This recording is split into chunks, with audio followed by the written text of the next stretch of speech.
In Michael's book, he has a book called Average Sucks. And he's a great speaker, and he's a trainer, and he's a coach, and he's really good at many things. And in the book, he talks about food, and I was using this as a metaphor towards real, sincereness versus faking it, right? Yeah. And so the way he talks about food is there's food that is addiction, which would be donuts and sugar and fat and just like unhealthy food. The second would be entertainment, which is what most restaurants would be, and then there's nutrition. And I look at people that way too. There's speakers and there's coaches and there's marketers that are, they're not good. I mean, talkers. It tastes good, but it's, it's kind of like a shit cake. May I ask you a question, please? Yes. So, do you mind? Go ahead. Your book is entitled, what's your first name? Average Sucks, Michael Burnoff. Michael? Yeah.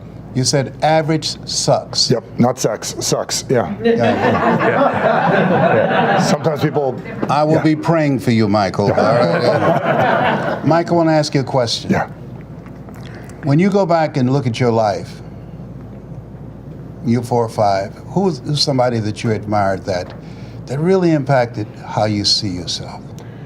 How I see myself? Yes, somebody that you saw, that you admired, that you say, wow, they made you feel safe, made you feel good, and because of their character, because of how they treated you, because of their example, they influence you in becoming the person that you are now. Who's that person? I've had a ton of them, I would say. I'm talking about when you're around 5 or 6. 5 or 6 years old? Yeah, who was the closest person, your reference group? Literally I was at a family event, and there was a cousin. It was a one-time meeting. It was a cousin. He came in for a funeral, and literally just said something to me. He said, "You don't have to always listen to everything your parents say. You can be anything that you want to be." And I remember hearing this at a weird age. He's about 8 years older than me. And he said this to me, and I remember those words to this day. I had a couple interactions with this gentleman. Okay, hold just a minute. Yep. Pump your brakes. Now I want you to listen to different. Ladies and gentlemen, I want you to shake someone's hand on your right and left and say, "You can be anything you want to be." Do that right now, please. That's good. You can be anything you want to be. That's good.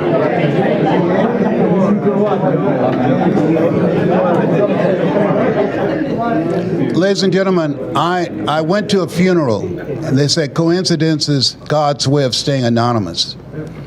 And I ran into a cousin of mine, and he said that to me. He said, "You can be anything that you want to be." I was going through an experience at this time, trying to find my footing in life. How many of you had some moments in your life trying to make sense of and say, what is this all about? You remember those moments when you question yourself? And he affirmed me. And so I want to share with you some things I learned from my cousin. Now, that's good. That goes different than average sucks, because you're assuming that I'm average. Or he's average.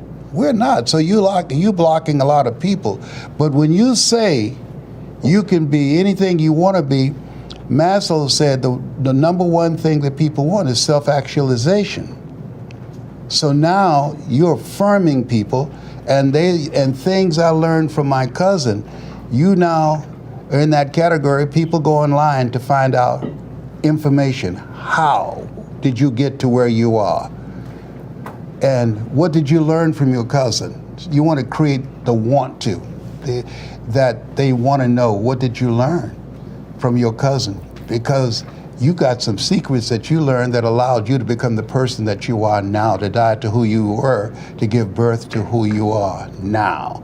And you've decided that you can be anything you want to do. His words when he spoke to you, that went to your heart, and you carried it all these years. He didn't say to you, average sucks. And so the reason I ask you that question, I work with people to get what's in your heart. Average sucks. That's a head thing. You can be anything you want to be. People need to know that. In the face of the pandemic, in the face of artificial intelligence, in the face of the statistics that over 350 million people that will be unemployed because of artificial intelligence. You'll say you can be anything you want to be. I'm not saying that there will be 350 million people who will lose their jobs. My cousin taught me that 350 million people didn't lose their jobs. 300 million people have been freed up so they can become entrepreneurs to control their own destiny. It was said by one philosopher that things may happen to you and things may happen around you, but the things that really count are the things that happen in you. You can do anything you want to do. You can create your own economy. This is a new place of accelerated change, overwhelming complexity, and tremendous competition. You've got greatness in you. Greater is he that's in you than he that's in the world. My cousin was right, and because of those words he spoke to me, I redefined myself. Because of what he said to me, my life was never the same again. Because of what my cousin said to me, I decided to become an ambassador in life and encourage people to pursue their dreams rather than live their fears. Solid.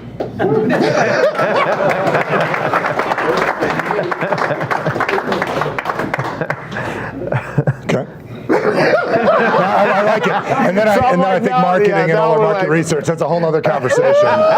So, but you see what I did with that? yeah, I like that. How many of you? Yeah. Now, do you see the difference? Yeah. Now, raise your hand if you see the difference in what I'm talking about. Yes. You know, I got a funny story for you after this. Well, here's just to bring it up, Andre. Don't go away. So the power of relationships. So, how many years ago now was it, Andre, that Michael Burnoff and Cameron Herold and then John Rulin said, you know, to you, you need to meet this dude. I happen to be in. So, do you know Andre Norman by chance? Yes. Okay. It's a black thing. What's it? Yeah, it's a black guy. It's trying to bring all the black people together. So, Yeah, but it's something different. So, I mean, it That's my seems guy. to me, so we're recording this conversation. It seems to me that all these incarcerated individuals that you're in charge of this program to putting, content on 650,000 tablets that are in prisons for people that are incarcerated would be very valuable for them to hear a conversation like this. 1,000%. Yeah. And because, when you're in a position like that, the thing that incarceration does for most people is they usually don't come out better. They usually come out worse. And they now have they now have an identity of a convict. They have an identity that I fucked up, I'm a loser, whatever. The interesting thing on the stats are there's 2.2 million people incarcerated in the United States. We're the highest incarcerating country in the world. 25% of the world's prisoners are in the United States, and 80 to 90% of everyone arrested or thrown in jail, drugs and alcohol were involved. And 40% of people that are incarcerated committed some sort of violent crime, which is a different discussion. 60% have not. So there's a lot of addicted people that are incarcerated. And putting people into a punitive system, you can't punish pain out of people, is really damaging. And it's not just the incarcerated people, the 2.2 million people. For every person incarcerated, there's a whole family unit and relationships that are attached to that person. So there's there's an opportunity to change that person so that they can get out and become an Andre Norman, because many people do not.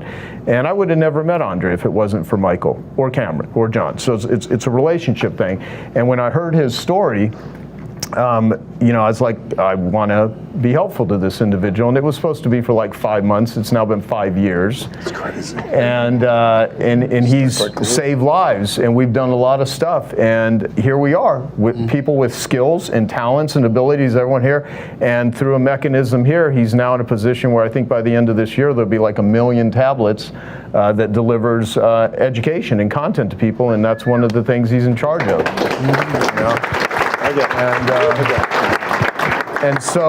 And he's an incredible speaker. If he would have not at some point figured out, I want to go and address people, I want to teach them, you don't have to go down the path I did. It is all through speaking. Just like Joel Weldon. I mean, speaking is the vehicle. It is the mechanism to getting messages and inspiration out to people, and you can make a lot of money doing it. But that conversation you had with my friend Rick is worth a lot. That guy is a multimillionaire. He is rich as hell. it wasn't about money. It was about what it did for his mindset, you know? And so the ability to speak and influence and persuade goes way beyond a business. I mean, it's what you can either, you know, Hitler was a powerful orator. You know, it's what you do with it that makes a difference. Hitler is doing something we're witnessing now.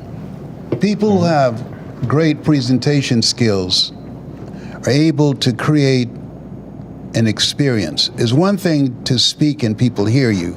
It's something else when you speak, people feel you. That's a different dynamic. Yeah. So he was a master communicator. The people that make that transformation, it's like Norman. It was not just the speaking.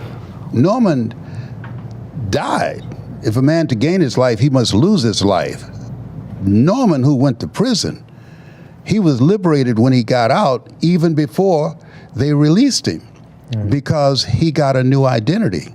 Yeah. Once your life has a new identity, people that we work with, the people that are part of our team, the people that we are aligning ourselves with for some social good, once you have a different mindset, that gives your life a sense of purpose. And once your life has a sense of purpose, then that gives your life a sense of direction.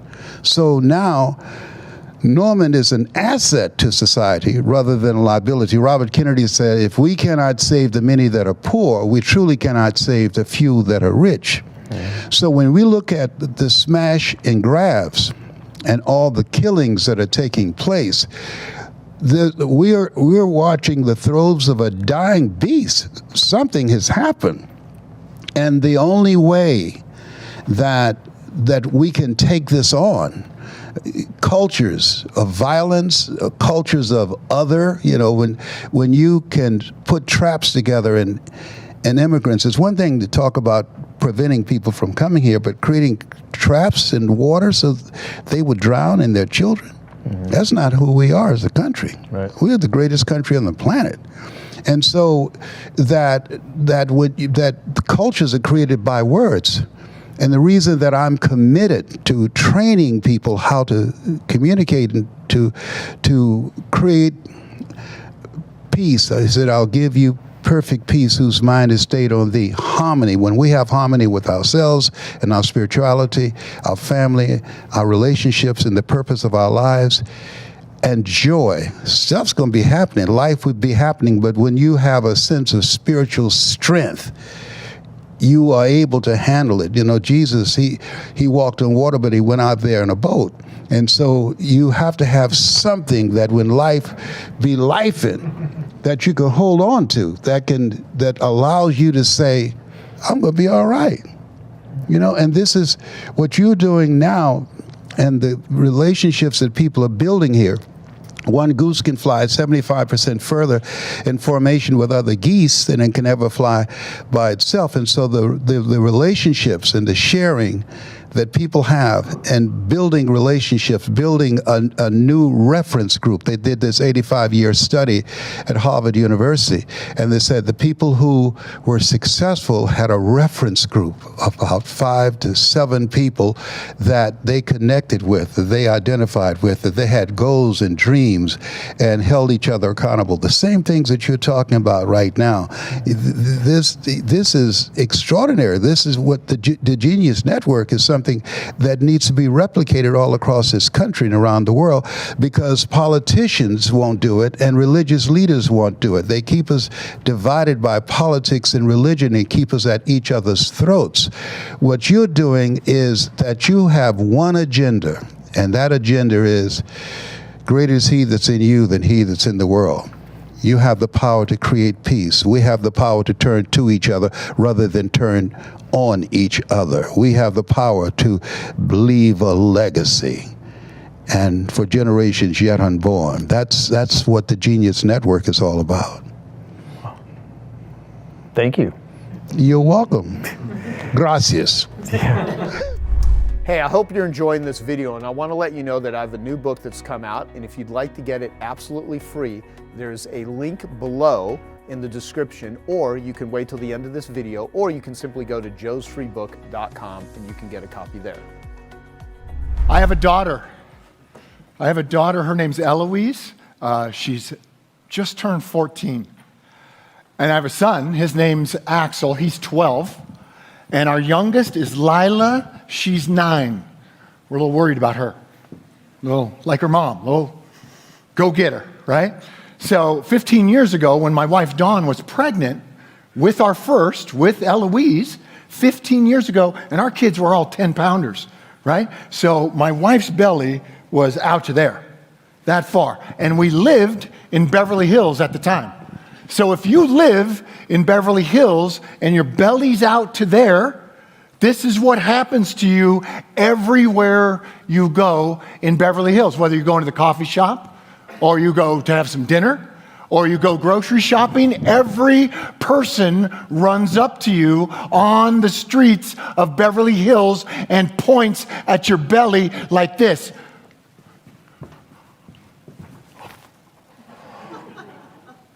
And these people, everyone sprints up to us. And Dawn and I are like, what? And they go, where is this child going to preschool?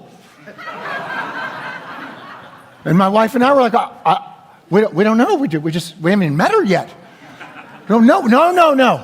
No. You have to have this child in the right preschool today. Because if you don't, she'll never get into the right elementary school, and she'll never go to the right college. She'll never go to the right high school. Basically, you'll be raising a loser. And my wife and I, we didn't want to raise a loser, right? So this is what we do. We get on this preschool train, craziness in Beverly Hills, Santa Monica, Brentwood, and we start interviewing, and we start going to these preschools. And the first 9 preschools turn us down. And each one was more expensive than the last. And Eloise is born, right? And the 10th preschool accepted us. And we were so happy with ourselves, right? And then we meet Eloise. And we're like, Eloise, guess what?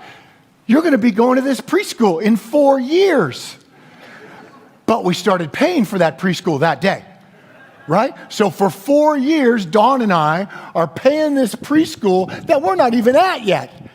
Finally, 4 years goes by, Eloise is old enough to go to preschool, right? So Dawn and I pull up in the car, and we get Eloise out of her car seat. And a lot of you, I'm sure, have done this, where you push your little boy or girl behind the other side of the gate, and you watch them walk into the preschool. And Dawn and I were waving, and we were crying, and Eloise didn't even really seem to care. She just walked right in, right? But what I noticed about this preschool was that we were the only parents there. Hey, I hope you're enjoying this video, and I want to let you know that I have a new book that's come out, and if you'd like to get it absolutely free, there's a link below in the description, or you can wait till the end of this video, or you can simply go to joesfreebook.com and you can get a copy there. Every other kid was being dropped off by a nanny and a town car. So, you know, if you have kids this age, I don't know what it is about kids this age, but why is it that every single weekend, some kid in Eloise's preschool has a birthday? Every weekend. Every weekend, there's a new birthday party for us to go to from Eloise's classmates, right? So we go, and all these parties are exactly the same. They drive me a little crazy, right? We put Axel and Eloise, we put them in the car seats, right? And Dawn and I, we drive to the fancy neighborhood. And we park on the fancy street, and we take the kids out on the fancy street, and then we walk in, right, to the fancy house. And I say hi to the fancy family, right? And I don't know how to talk to them or anything. So I just walk straight out to the backyard. And these backyards aren't like the ones you and me grew up in. These things like open up, right? And remember our like the slides and the swings that we used to play on? Remember those? Rusty ass, chain link. They didn't have any of that. No rust. It was wood. It was sand. It was beautiful. And then you'd walk in and Madonna would be right there. And then Paula Abdul's giving dance lessons right over there. pinatas. It'd be unbelievable. So I don't know what to do, right, at these things. So I just always walk straight out to the yard, and I find a little uncomfortable spot right about here. Every party, every weekend. Because every other dad who has a kid at this preschool is an entertainment agent or an entertainment lawyer. And this is what they do. They all get in a huddle right about here. And they all talk and brag about how they got their client to walk down the red carpet and on the cover of People magazine. So I don't know how to contribute to that, right? So I just make my way right over here to my little uncomfortable spot and hang out right here. So here comes the weekend. Guess what? What a shocker. Birthday party. And we pack up the kids and we're going to go. Okay? So we pack up Eloise and Axel in their car seats, drive to the fancy neighborhood, park on the fancy street. I walk in, hi to the fancy family, and I go straight out, just like I always do, passing the huddle right there, and find my little spot in the grass right about here. And I'm just looking around, watching the kids. Eloise is over there in the sand, and Axel is over here in the shrubs. Right? Now, he's got to be like 2.5 at this point, right? He's covered in mud, and you can't see his face because his head is down in the shrubs like this. All you can see is his butt sticking up out of the shrubs, covered in mud. So I'm just watching Axel, watching Eloise in my little uncomfortable spot. And all of a sudden, Axel pops his head out of the shrubs and comes sprinting at me full speed with something in his hands. And this something is a little white plastic football covered in mud. And I said, okay, this is my kind of party, finally. Axel comes running up to me and goes like this, Dad! And he wants to play catch. So I say, okay, Axel, throw me the ball. So he throws me the ball, I catch it, and I throw it back to Axel. He catches it, throws it back to me, I throw it back to Axel. He catches it, right back to me, catch, and throw. And on that throw, Axel dropped the ball. And I said, Axel, don't let the ball touch the ground. And he said, oh yeah, Dad, oh yeah. He picks the ball up, and we continued to play catch. Well, right when I said that, this whole huddle did this.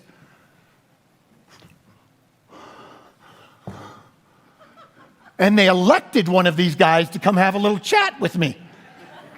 And I could see him coming a mile away, but I pretended like I didn't see him. So I just kept playing catch with Axel like this, and here he comes, and I know exactly what he's going to say because we're in Santa Monica. He comes right up to my ear, and this is what he does. Excuse me. Excuse me, sir.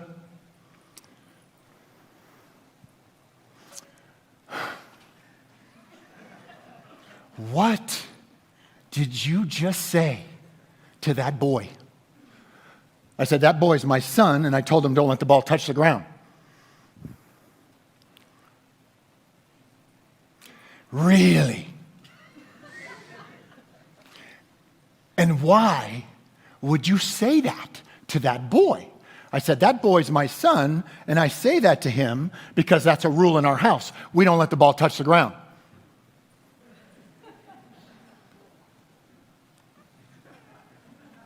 Really?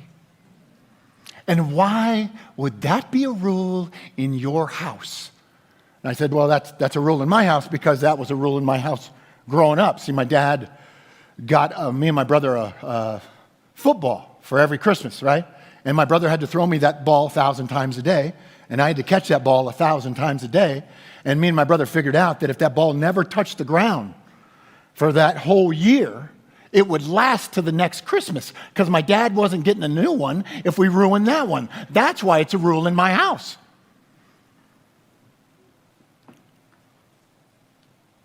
Really? And how did that work out for you? I was so happy he asked that question. I said it worked out pretty good. Me and my brother both played in the NFL. And he said, really? And as he turned around to go report back to the huddle, I say to Axel, Axel, Pick up that ball. We're taking it home. This family doesn't need it. And we start walking out of the backyard. Say, Eloise, over here, sweetheart. Over here, we're leaving. And we go into the house. I go, and Dawn's in there. She's talking to all the moms. I said, sweetheart, guess what? We're out. Let's go. And we go right out to the car. And I load the kids up in the car, and we start driving home. Right? And as I'm driving home, I'm squeezing the steering wheel like this. And my wife is next to me. She says, sweetheart, Bo, what happened? What's the matter? And I just said, we're moving. And we got home, and we packed up, we moved to a section of town, outside of town, which was a little more accepting of excellence. I am not comfortable with my life in the hands of amateurs. I am not comfortable with my kids in the charge of people who see mediocrity is as high as you can go.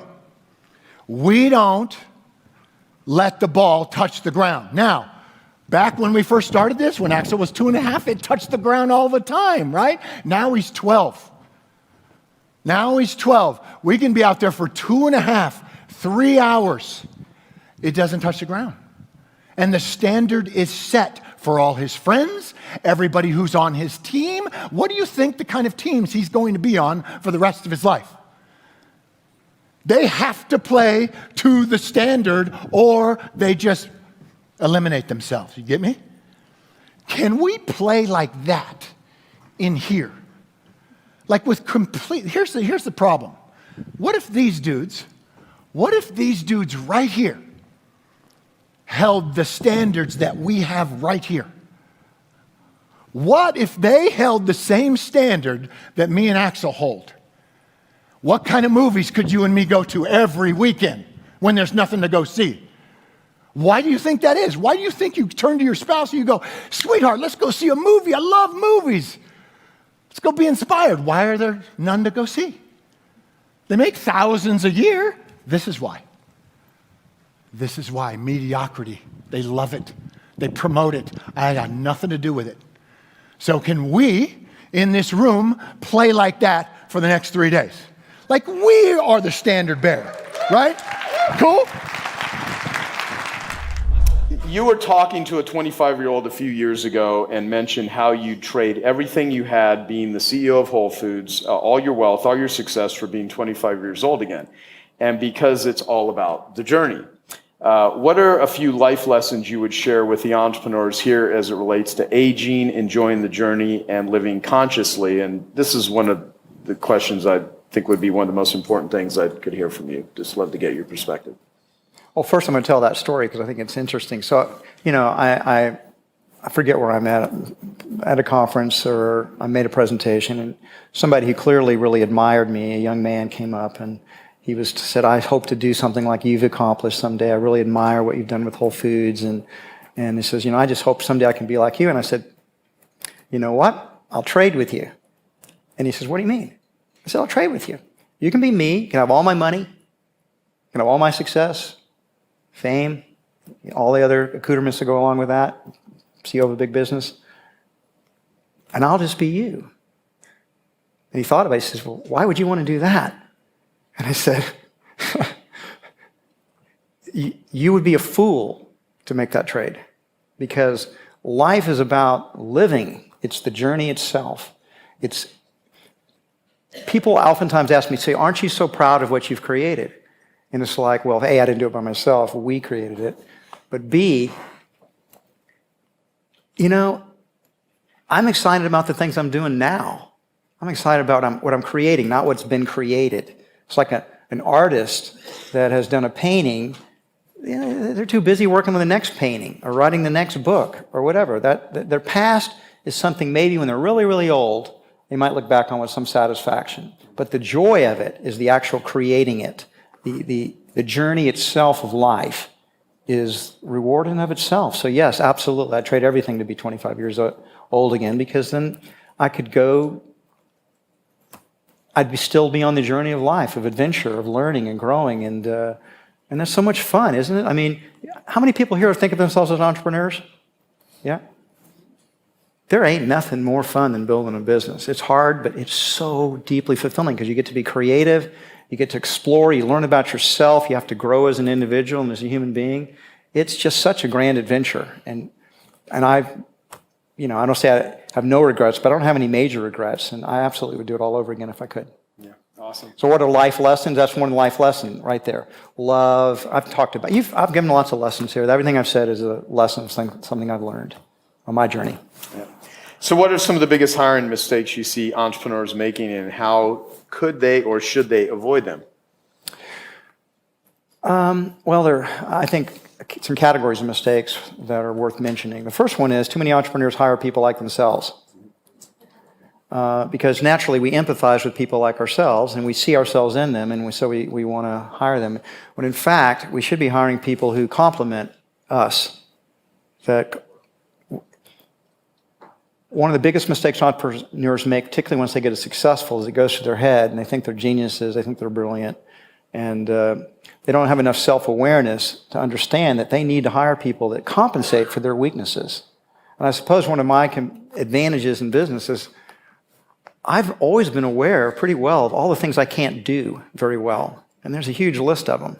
So I always hired people as like, they're going to compensate for my weakness in that area. So, because I really believe in the power of the team, and you will never create anything great by yourself. It'll always be a team that you will create it together. And you need a team that helps your strengths to shine forth and compensates for your weaknesses. So that's one category of mistake that people make. A second mistake that people frequently make when they hire is they are afraid to hire people that are smarter and better than themselves. Because afraid, their own egos can't handle the idea that someone is, might be better than they are. So they hire weaker people. That's such a stupid strategy. If you hire great people, they'll make you look good. They'll make you, I always say I've gotten far more credit for Whole Foods success than I deserve. And I might add, far more blame when things go bad than I deserve as well. Because it's been a team effort. So you got to hire great people that complement you, and you got to hire people that are smarter, better than you. And together you can do some pretty amazing things. Yeah. Like I was on Richard Branson's island a couple years ago. Which you helped me I introduced do you too. to Thank him, you, Joe. and you guys hung out, yeah. And I asked him, unlike you, it's hard to get Richard to say stuff that actually makes a lot of sense in terms of strategy. Now, he's a very bright guy, but he's a very intuitive entrepreneur. He doesn't, if you ask him, how do you do it? He doesn't go really deep into it. And the best thing he ever said to me about hiring, though, was, did you want to say something? No, go ahead. So I said, Richard, I was just joking with him. I said, when's the last time you, went to a grocery store? And he looks up, he's like, I've never gone to a grocery store. And I'm like, what do you mean you've never gone to a grocery store? I go, when Sid Vicious or Johnny Rotten, they needed to buy beer for him or something. He's like, I've never been to a grocery store. And I was like, that didn't make any sense to me. I go, well, when's the last time you did laundry? And he's like, I've never done laundry. I'm like, what do you mean you've never done laundry? What about when you were a kid? And did you ask him, what did he do last time he took a shit? I didn't ask him that. I should have. I know he's taking a shit. I've seen him piss in the ocean, right, when we were during the barbecues.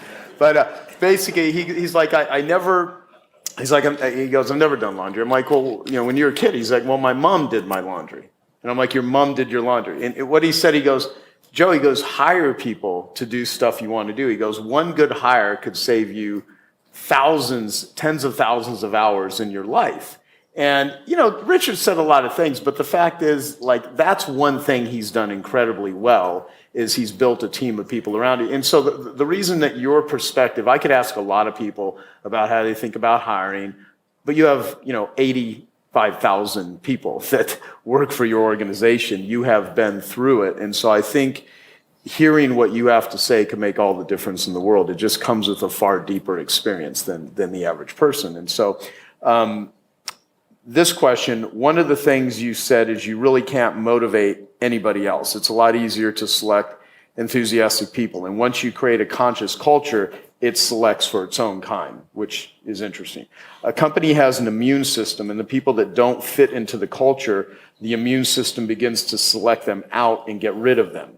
So what should entrepreneurs look for and do in order to better select talent instead of trying to motivate people? And what can entrepreneurs do to cultivate and encourage self-selecting cultures? Well, of course, we can inspire people. So I don't want to say you can't motivate anybody. You can inspire people, but I consider it kind of like a bucket with holes in it. If people are dependent on you to fill them up with energy, and it's all going to leak out, so they eventually have to be able to create their own energy. So again, I kind of talked about it already. You've got to create a culture that really allows human beings to be creative and flourish, where they feel a sense of purpose, where they have a sense of meaning, they have a sense of belonging, that they're cared for, that people they care about, and that they can have some fun in the workplace where they can be fully human. We need to create workplaces where humans can be fully human in a sense, their highest potential of being a human. So I've always had that perspective, and I've tried to model it, and then I try to instill the values and get the culture. I spend a lot of time thinking about the culture. I sometimes think it's like a gardener. You got to look around. If there's a few weeds that you got to pull out, you got to pull them out. And there are other things you need to plant. And if you're the entrepreneur of your business, what you'll find out as your business grows, that the business begins to take on a lot of your own personality, the things that are good about you and the things that are not so good about you. And they just unconsciously model on the leader. It's just the way it works, just like kids model on their parents and then later their peer group. That's what we are. Human beings are, we copy each other. So once you realize that, then you gotta get your own shit together. Yeah. Because one of the things that I learned in leadership is that when I got stuck somewhere in my own life, oftentimes the company got stuck too. And when I got unstuck, that let the company move forward. So personal growth is very important. It really is. And it used to be seen as sort of narcissistic to be focused on that. Now you grow, not just for yourself, but you grow for your whole organization. So one of my goals is to continue to learn and grow until the day I die. Yeah, great. So you're very transparent about many issues, and sometimes it makes people mad, or they criticize you, and the company can even become, Whole Foods can become the subject of resistance or boycotts. And so what can entrepreneurs here learn from you about handling criticism, dealing with the media, and dialoguing with people who may disagree with their perspectives? Well, it's a tough question for me because, I tell the joke that I failed media training in Whole Foods Market 3 separate times. In media training, they always teach you to, look, decide what you want to say, and then just whatever they ask you, just bridge to it. But the person asks me a question, I try to answer it truthfully and honestly and authentically. And that gets me in trouble sometimes. And I don't even care about people attacking me personally. You're welcome to attack me, I don't care. But they attack my baby. They attack Whole Foods, and they try to hurt Whole Foods. And for those of you that are parents, nothing upsets you more than having your kids attacked and beat up by bullies. So I've learned the hard way that I cannot be as open, particularly about politics in this society, as I once was. I wrote an op-ed piece in the Wall Street Journal back in 2009 that led about Whole Foods alternative to Obamacare, and it led to massive boycotts. You can still go into Facebook, 350,000 people signed a petition to boycott Whole Foods Market. There were petitions in our stores. There were thousands of letters that were sent to the board of directors demanding that I be fired.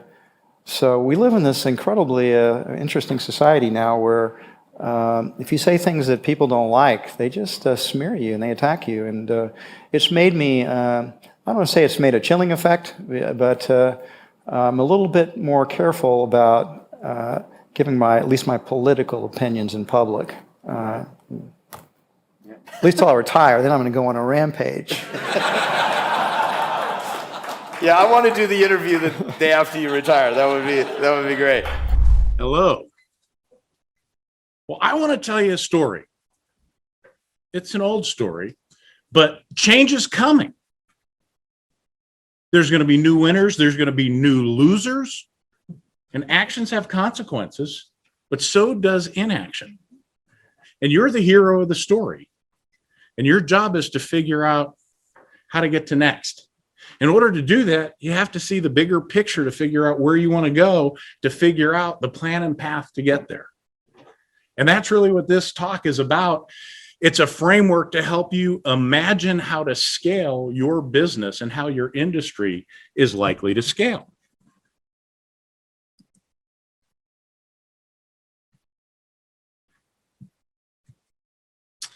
Abraham Lincoln said the best way to predict the future is to create it. And that's a really cool quote. This framework that I'm about to share with you is about creating the future you desire. Entrepreneurs like Steve Jobs and Elon Musk have done it incredibly well. I just saw that Tesla is approaching $1 trillion valuation. Think about that. By the way, Tesla is so cool. I'm just curious, how many people here either have a Tesla or want to buy a Tesla? If you do, just put it in the chat because I'd love to see that. But do you have a Tesla? Do you want a Tesla? It's such a cool concept. But every concept, every story, every process has a beginning, a middle, and an end. How do you think it started? What do you think came first? What capability actually prompted them to say, ooh, I think there could be more? Hey, I hope you're enjoying this video, and I want to let you know that I have a new book that's come out, and if you'd like to get it absolutely free, there's a link below in the description, or you can wait till the end of this video, or you can simply go to joesfreebook.com and you can get a copy there. The concept is Tesla started with a capability. What do you think it was? Was it the clean energy car? Was it the battery? We don't really know, but I came up with this diagnostic to help figure out how some of the greatest companies have done it so that we can do it. It starts with a new capability, and then you start to stack those capabilities to be able to create a prototype. The prototype is the bait that lets people decide whether they're interested, and if enough people show interest, it becomes a product. And then that product, you can think of that as a way to have people you don't know doing something you do. But then the next stage is when it becomes a platform. And that's where people you don't know use it for things you didn't anticipate. And each one of these is a minimum 10 times scale. So it's like 10 times, times 10 times, times 10 times, but even bigger. And the key is to start to think about what capabilities are going to get people greedy for new capabilities. You don't have to think about the technology. You think about the business need. And so if you're Elon Musk, in the beginning, you have to think about constraints like drivable distance, or it has to be cool enough to get over the hassle factor. But later you're thinking about, I have to have charging stations on most of the major highways so that people don't get stuck in the middle of nowhere. Anyway, the bottom line is, this is a really cool way to figure out what capabilities are needed. Think of it as a roadmap. And you don't have to build the whole roadmap, but if you know what the map is, you can figure out what parts of the territory match your unique ability, your energy. Be so good that it requires a new name to describe what you do, right? He did this with Ludicrous. What's that? The feature that when you press it, the car goes from 0 to 60 in a ludicrous period of time. But think about how you can name a certain capability to make people want it. Gosh, he did it again with SpaceX, didn't he? SpaceX is such a great example because if you think about the capability, the prototype, the product, and the platform, he's literally inventing something out of this world. It wasn't just privatized spaceships. Realize one of the constraints there was space travel was government-based. There was no public technology to do this. And so in a sense, nobody spent money because it was too risky. But he decided to risk money, time, energy, resources, and then he had to make the components reusable. And then he had to figure out how to land humans safely. It's one thing to go on a space mission. It's another to privatize space transportation or shoot for Mars. But it's even more when you start to think about commoditizing space travel, including like cargo delivery and internet. Amazon did this with Amazon Cloud and a bunch of their different features. Things that became or that were backstage became front stage. Here, they're going to have a massive industry shipping parts to all over the universe to start to build communities and space stations and stuff. And they've already lowered the cost. It's now less than 1/10 of the cost per pound to bring stuff up. Why is that important? Because it sends a signal to the rest of the entrepreneurs saying, I could have a business in space. And so those are new customers. And so this is a great way of imagining what's going to happen and where you're going to fit. But people rarely try to accomplish things that they don't believe are possible. And this is the tool that helps you figure out what is possible and what your part is in it. And you don't have to predict the future, especially not about technology. And you don't even have to invent the best technology, because it's not the best that wins. It's the ones that's the most adopted. So focus on the capabilities that you know people are going to want, and realize that that's the magnet that attracts money, talent, resources, and opportunity. Since the dawn of time, we've been confronted with radical new technologies. And even though technology changes, human nature hasn't. And so this is really about human nature and thinking about what people are going to want. And it's really simple if you understand what happens. And I'm going to show you how to do that with this framework. Stage one is something I call so what, who cares? Right? Even in a caveman, there's this back portion of the brain that says, if it doesn't help my survival, it's not worth it. So the question here is, does it help me do what I already do just better? Recognize the game you're playing, how you keep score. Most people are trying to save time, money, or win more often, right? So the metrics are probably something like that. As long as a new capability helps you do that, you go, this is cool, I want more. Hence stage two. Stage two is all about new capabilities and what's next. And instead of, does it help me do what I already do? It's what could I do or what should I do? And it means you have to start to stop doing some things to make room for the new things you're doing. You're still playing the same game, but at a whole different level with more capabilities and better results. Stage three is game changing because it's reinvention. It's where those new capabilities, your new identity, causes you to say, I could release a new product, a service, or an offering that's strategic and unique, that takes me out of that competitive red ocean of commodity into something that highly prizes what we do. But it has to be good enough that people you don't know are going to get the results. So you're refining the unique ability or the capability to something that is reproducible, scalable. And it's playing a new game because it's no longer about what you're doing. It's about distribution. So the metrics have to change. And stage four is a huge opportunity for scale. It's transformation. And I call it that because it transforms the game and the playing field for other people. They see what you're doing and they're saying, that's so cool. I'll come to you with ideas or money. Can I do it this way or that way? And it's where your core capability is so cool that it's a platform that others want to build upon. And this is what that looks like in an infographic. You're going to have that in your downloads. But this is how it looks in my company.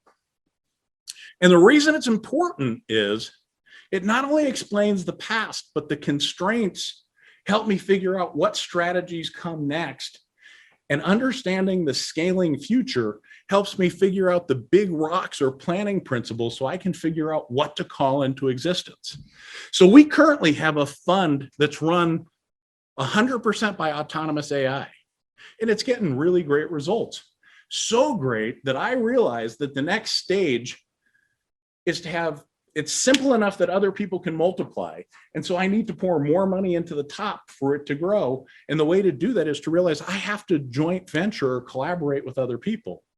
And then the platform is, oh, wow, the backstage capability, the insight engine, the technology that made it possible is no longer just the thing that lets me monetize it. It's actually the thing that people are going to want.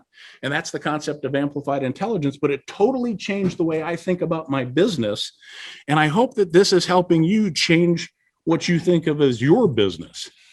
because your imagination is your ultimate competitive advantage. And that's why I created this form for you to think about what you're going to commit to. And you can do anything you commit to. You talked about it earlier. I want to go a little deeper on it. Is how can people ultimately get clear on what they really want in life? And you have 6 steps for getting clarity. So can you kind of go through some of them?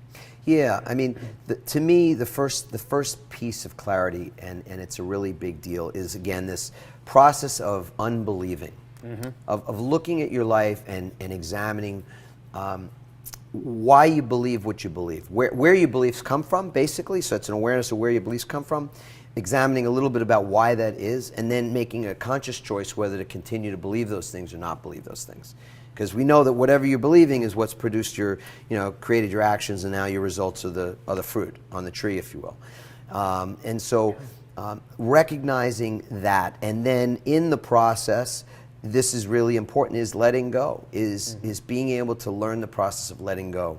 So I mean, I love when I'm teaching to refer people to books, because books are great. It's a great way to learn in your own environment, right? My environment's usually like a hot tub. And one of the books I love is the Sedona Method, Hal Dwoskin, and he's part of the Transformational Leadership Council. I went through Sedona Method in the early 90s. Amazing, right? Yeah. It's incredible. And when you realize that you can release stuff, and you release shit and shit thoughts and all the stuff that comes out of that, you have so much more clarity to be able to create a vision, which is the next thing. It's the next step is, when you have a clearer view of what you believe, or what you want to believe even, and why you believe what you have believed, and you make a choice to maybe not believe some or unbelieve some of those things, you get to create a new vision for your life. And any CEO, anybody that's managing or running teams knows that you have to have a big vision, right? That other people can be excited about, But that starts with you. You're not going to enroll anybody else in your vision until you know what your vision is. Exactly, and you got to have one. And I mean, it doesn't need to be perfect, but there's, the fact is, there's so many people. If you don't create your own value system, then you spend your life adopting other people's. And a lot of times, could you repeat that? Yeah, if you don't develop your own value, human happiness comes from developing your own value system, not adopting someone else's. Because and most people, they'll read a book and they'll try to take that author's stuff and make it their own, versus taking it and applying it and developing their own value system with it. And you're not ever you if you don't develop your own philosophy, if you don't apply it to your own life, your own situations, your own desires, and then you end up, living someone else's life. Yeah, so it's develop your own value system. I think that's powerful. It is. It's worked well for me. I think about it all the time. What are some of the results you've seen people achieve after utilizing the tools that you basically teach in Pivot? That's really the coolest part of this, is that we've seen people that have created massive money, success in business and things, and that's usually what people say they want. It's the first question, kind of, what would your life be like if you had no worries about money? And then all of a sudden they're happy, they're healthy, they have great relationships, that kind of thing. So they're after the money, and there's nothing wrong with that.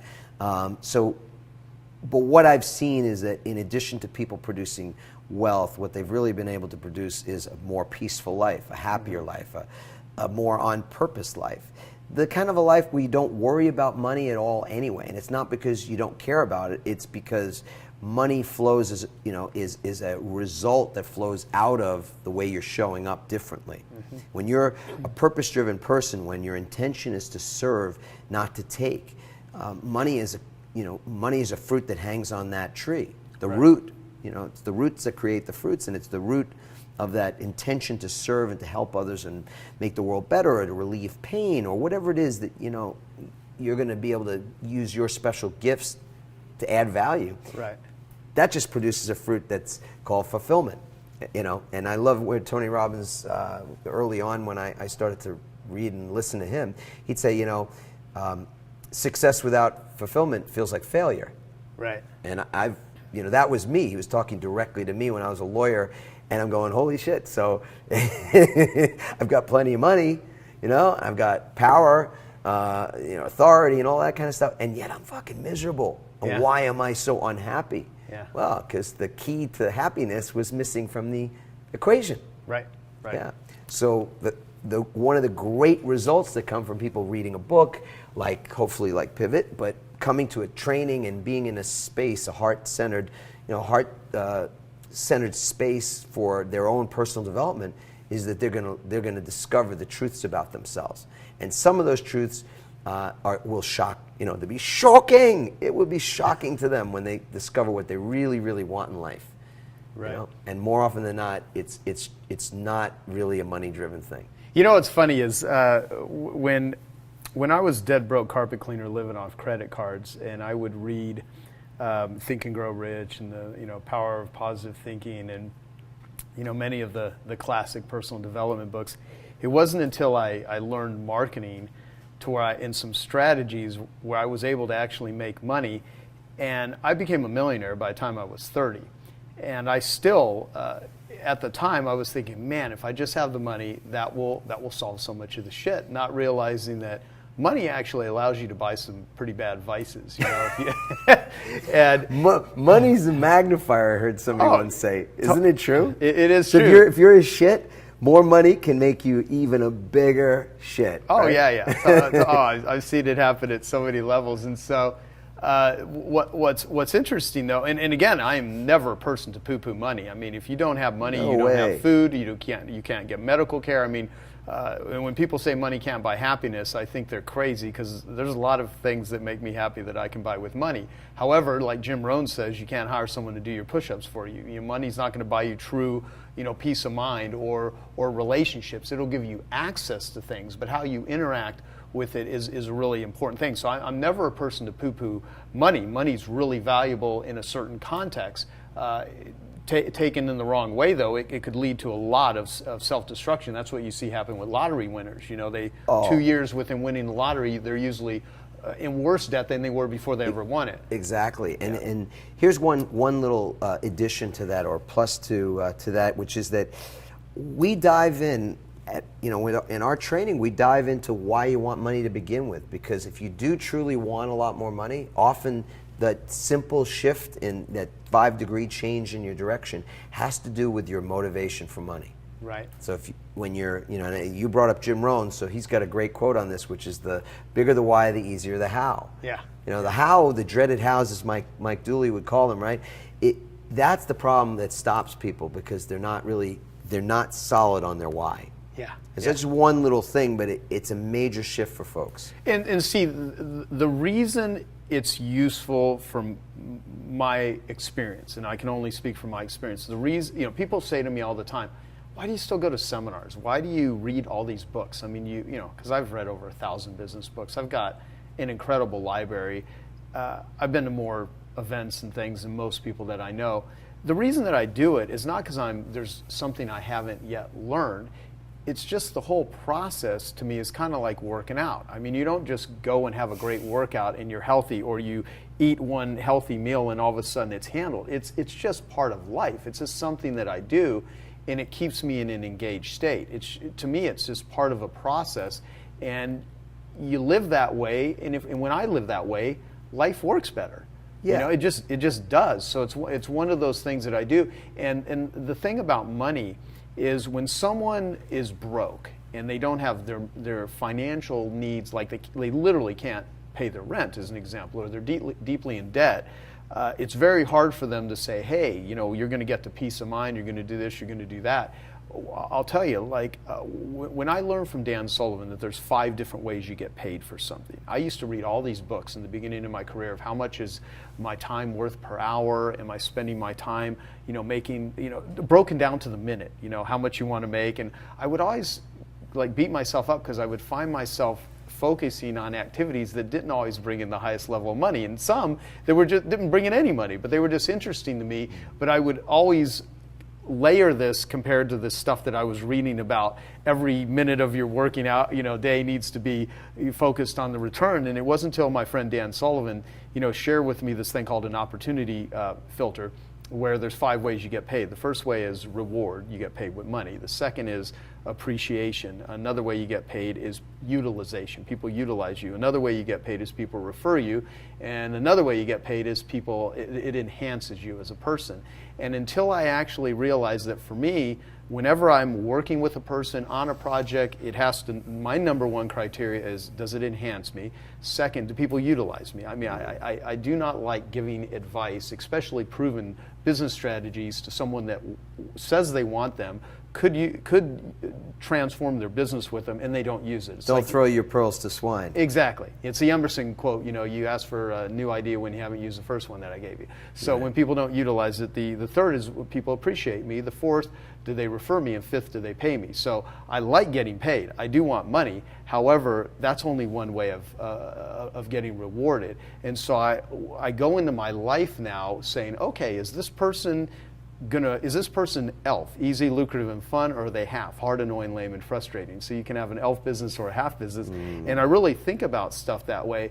And I'll tell you, operating that way brings me a hell of a lot of peace of mind, and it keeps me out of a lot of success traps. Because when people get successful, success traps are harder to get out of than failure traps. Because when you're down and out, and all you have to do is go up, you can try anything. Exactly. But when you have built a business or a career, let's say where you're good at it and you're making money, but it's draining the life force out of you, it's actually hard to give that shit up. It's really hard because you're not even aware of it. So that's why getting perspectives from the outside. That's why I'm always saying, read a book. I mean, read this book. It will change your perspective. It will give you strategies, and it's all in the more that you're into personal development, love it or hate it, and certainly there's a lot of shit out there. There's a ton of people that are pontificating nonsense. There's some posers for sure. Yeah. However, the more you do this, the more you know this works for me and this doesn't, because some things work for some people and don't work for others. But the point is, it is a journey. So let me ask you, I'm rambling here. I just don't think there's any limit to it. So like you said, I'm a lifelong learner and constantly reading, and it really is because I believe that to be a great teacher, which as we said, to learn something is to teach something. So here's the circular nature of this, right? In order to be a great teacher, you must be a great student. And the day you stop being a great student, you stop being a great teacher. So then you stop learning what's the essential tools to keep evolving. So you just basically kind of shrivel up and die at that point or something. Or you start to suck more than you were. There's a lot of authors that I know and a lot of speakers that when they were hungry and they were first starting out, I think were far better than they are once they got the ego, once they've got the fame, once they got the notoriety. The ones that I admire the most, I've done a whole podcast episode with Dan Kennedy, who I've worked with for many, many years, the grumpy marketer. And Dan, we would talk about when you're first starting out in your career, you get paid for what you do.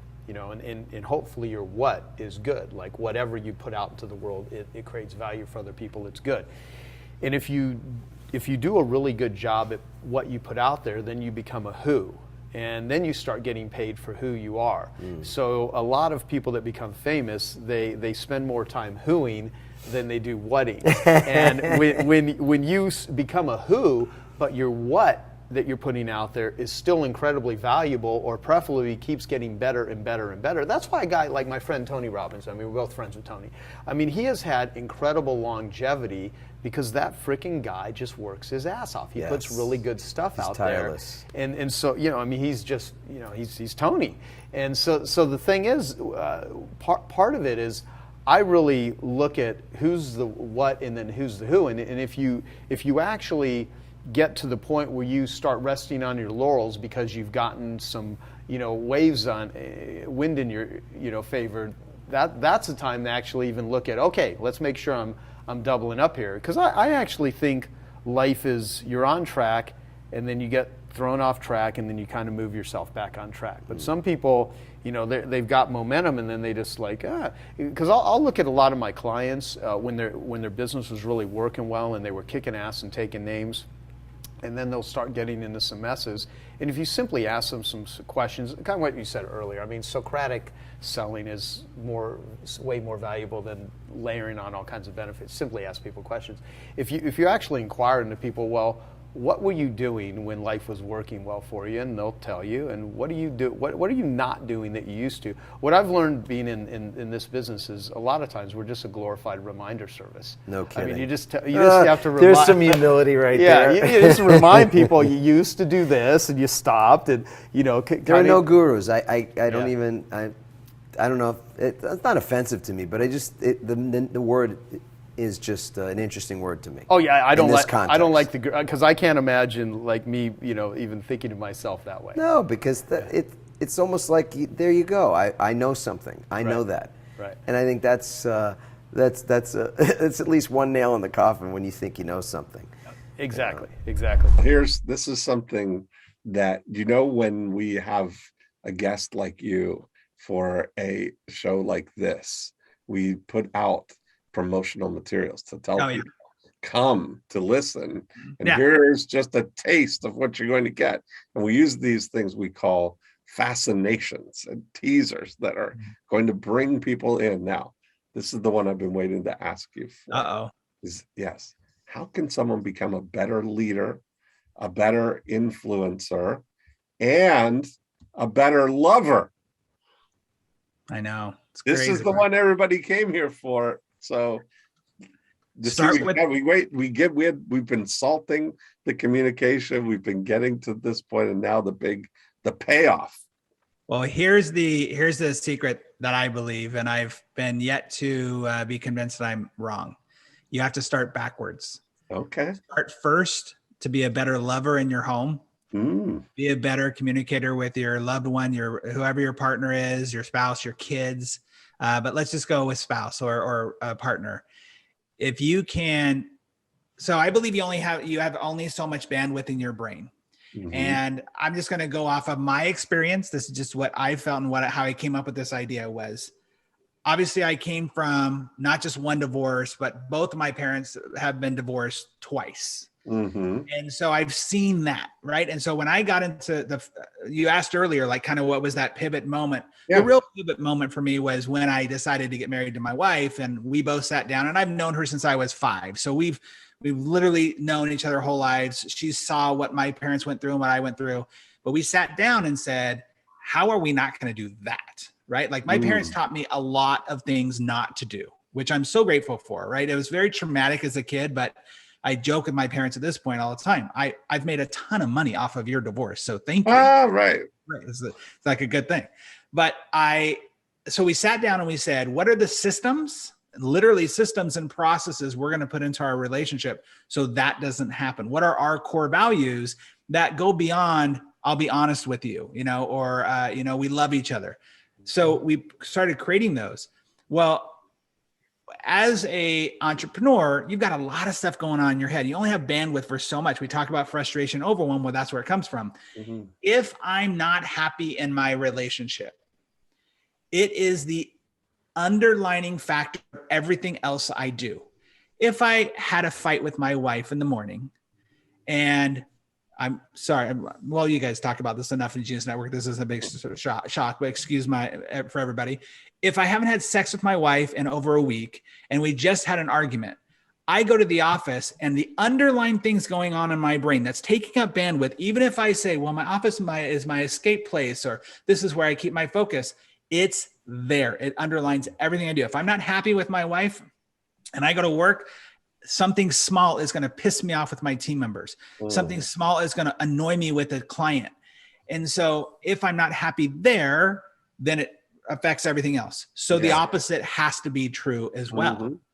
So if I'm happy in my relationship, if I'm focused on creating a better relationship between my wife and my kids, then I'm going to not have to, that frees up so much more bandwidth to be creative, to be focused, to be in flow, to be attentive, to be present. And so if I can master that, then I can go and master this over here. And so I would start with lover. So focus on lover. I'll go back to that saying, there's nothing will, no success outside the home will compensate for failure in it. My first and most important relationship is that with my spouse. Even my kids know this. Since my kids were little, I would sit them down and say, I love you. I would die for you. I'd do anything for you. But your mom is number one. You will never divide us, because like now I'm an empty nester and it's just the two of us. So I needed to make sure that that was good for the rest of my life. Right? Like I go to the end with her, not you. Like you're going to find somebody else and abandon me. So that is the first piece. Then when it comes to all the other things, it makes it so much easier if you live in that space. I can, in integrity, walk into one of these offices and say, I am here to help you have a better relationship with yourself first, then your team members, and then your patients. Well, yourself includes your spouse or your loved one or your partner. And so I can walk in integrity and say that, and they take me seriously. I talk freely about how much I enjoy and love my wife. I talk about also where I'm an idiot in my relationship, but I'm working on it. Like we used to have marriage seminars that we would do that were based on, they were for higher-end entrepreneurs. And I would start off every single one. I'd stand up on stage and I'd say, how many of you guys want to hear about the fight Shannon and I had last night? Or how many of you guys want to hear about our most recent argument? And the reason is because we're like normal people. We argue, but we understand the power of that. So if I can focus on lover, then I can focus on a relationship when it comes to my influence, and then leadership. It's just a backwards scenario. Yeah. That's fascinating. That's good. So then you mentioned then taking that and kind of now shifting it outward to your relationship with your clients, with your. That's right. Yeah. So what's some. As a leader, So one of the core values I have in my relationship is radical transparency. Okay. We don't have honesty. We have radical transparency. And my business ownership, I say the same thing with my business owners. So the first thing you have to be is be 100% authentic with who you are, authentic with your team members, and love them enough to say no or to say goodbye. So what I mean by that is there's a lot of people that hold on to people in their businesses as employees because they feel bad, because they, deep down that person's a good person. Oh yeah, they've been here so long, and yeah. However, they're not being honest, and they're not being in integrity with that person. This is the test I always say. I do this from the stage. I say, doctors, if you walk in the morning and you see Sally, and Sally walks by you and you say, good morning, Sally. And she says, good morning, doctor. And you think in your head, man, I wish you would quit. That is your cue that you're out of integrity and you need to let her go. It's not that she's doing anything wrong. Maybe Sally does want to come to work 10 minutes late. Maybe Sally does like the drama. Maybe Sally is somebody who is insubordinate. That doesn't make Sally wrong. And that's what we do as leaders, is we tend to make them wrong. But true leadership is saying, you know what? They're not wrong for wanting those things. I want to help them not want those things, but they're not wrong. They're just not the right fit for our business, or we're not the right fit for them. Right. So we need to love them into another job and love them enough to say goodbye. That's where all leadership starts, is that authenticity of that. And then you can build upon empathy. You can build upon having a good vision and culture for your business. But if you can't be authentic and real, and create that safe environment, then it's never going to work out the way you want. When I learned marketing, there was no internet. I had to send things via stamps and direct mail. You and I were big in direct mail. And you take 20 years prior to that, if someone wanted to lay out a full-page ad, they're using an X-Acto mechanicals, knife, and they're using whiteout, and so the way things have changed. But see, what the great respect I have for marketing came from having to take words. So you're talking about copy. We're sitting there talking about copy because we both live, eat, and breathe it and understand. But there may be people watching us that really don't understand the value of copy, and they're like, "Well, I'm gonna pay someone $40,000 to write a letter. No, I can write a letter. The difference between a world-class marketer versus an amateur versus someone that's never even read a book on it, but they all have opinions on it. So that's a funny thing about our business. You would never have, if there were two brain surgeons here and someone was like, oh no, I'm thinking about hiring a brain surgeon, we're talking about, they would be glued to this video. They wouldn't be checking their, I mean, if they needed brain surgery, they would be like taking this very seriously. But we have done just as much education to learn marketing as a brain surgeon has to do, and I'm personal friends with a brain surgeon. You know, I mean, I know, you know, I've had conversations with him about what did it take for you to actually learn this stuff. Right. And we have put a lot of time in, but the funny thing is when people look at like marketing people, everyone has an opinion on marketing. You know, you ask your family members, you ask one of your employees, you ask one of your friends, they will typically try to talk you out of doing stuff or say, oh, you need to do this, you need to do that. And it's like, well, where did you learn that? Where did you learn that? Oh, you know, I have an opinion. So it's kind of like everyone has an opinion, and you have to be very careful of people that don't have the chops. They haven't done their. You know, you think about Dan Kennedy. You know, he's just an interesting study, obviously, in everything that he's done, and that he's kind of flipped, just like you flipped the carpet cleaning business. Mm-hmm. You know, Dan Kennedy took the whole brick and mortar business in the entire world, in a way, and just flipped that on its ear and said, you're a dentist and you don't understand marketing. You know, you're a lawyer, don't understand marketing. You know, the idea of any kind of service business. Right. I mean, he just changed the world for those people. And the ones that chose to invest in Dan Kennedy, just like the carpet cleaners that chose to invest in you. I mean, you used to charge, I think your platinum group was like $1,000 a month. It was like $12,000 bucks. It's a lot of money for a carpet cleaner in Iowa who's, you know, maybe making what, $100,000 a year in carpet cleaning. And he's paying $12,000 to be in Piranha Marketing. Right. And I always used to go to your carpet cleaning conferences, and those were the people I used to spend time talking to them. It's like, what made you come to this besides Joe's good looks? And they would say, and to chance to win a car. He used to give away a car. Yeah. The guy would say, I'm going to be so far ahead of everybody else because all my other carpet cleaner friends are getting advice from people who have no experience, no knowledge, no nothing. And there's Joe, who's read 1,000 books on marketing. Gary Halbert is his mentor. He knows how to write a sales letter. He just gave us a book that's this thick. I've talked about that forever because I used to love your book. Sample sales letters, swipe files. You know, we talk about swipe files all the time. You have to have a swipe file of other people's work and then read them. Right. And then see what the methodology is and what the mindset is. You need to read books like Breakthrough Advertising. You know, the best book ever written, not just on copy and creative, but on human behavior. So how are you going to learn that if you don't even know that exists? Right. And so, you know, I've watched this evolution, and I think what's happened with the internet in particular, and I don't want to sound like, you know, Grandpa Dinosaur here, but, you know, it's so easy to get into the business. You know, the barrier to entry is so low to go market something on the internet. Mm-hmm. But to do it right and to do it at the highest level and to do it like you really want to not just make the most money, but do it at the highest level. Right. That's why you hire people like me and you. And I'm not. This is an advertisement for me and you. It's people like me and you. Yes. Because that's where you're going to make the exponential growth. That's what you talk about in your 10-time talk all the time, you know, with Dan. Well, you know, Jay Abraham is a good friend of both of ours. And, you know, Jay always talks about, you know, hidden opportunities or finding things that exist. My favorite Jay Abraham book is How to Get Everything You Can Out of Everything You've Got. Right. And it's basically, these are your assets. Now what are you going to do? And you're going to leave it to yourself to do that? Right. Like, why wouldn't you, you know, look for the expert in every area? That's the other thing about hiring a great consultant. You know, some people would say, you know, I hired, you know, Joe or Brian, it's $25,000 for a half a day. How can I ever get that money back?